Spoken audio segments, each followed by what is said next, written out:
నమస్కారం ఈటీవీ 360 కి స్వాగతం ముందుగా ప్రధాన అంశాలు ఆగస్టు 5న ఉపరాష్ట్రపతి ఎన్నిక జూలై 4న విడుదల కానున్న నోటిఫికేషన్ సబర్మతి ఆశ్రమాన్ని సందర్శించిన ప్రధాని చరఖాతో నూలు వడికిన మోదీ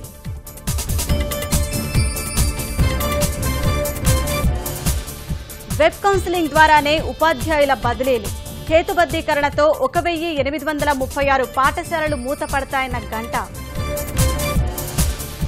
వైకాపా ఆరోపణలపై మంత్రుల మండిపాటు ప్రతిపక్షం అభివృద్ధిని అడ్డుకుంటోందని విమర్శ కర్నూలు జిల్లాలో వర్షాల కోసం ఎదురుచూపులు విత్తులు మొలకెత్తక రైతుల ఆందోళన నూరేళ్ల వయసులోనూ ఉత్సాహం చురుగ్గా పనులు కులాసాగా జీవనం సాగిస్తున్న కడప బామ్మ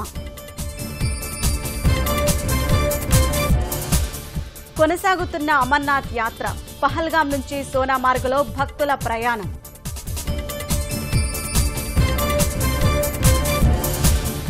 ప్రపంచ ఛాంపియన్షిప్ సాధించడమే లక్ష్యం ఒలింపిక్స్ లోనూ రాణిస్తానంటున్న కిదాంబి శ్రీకాంత్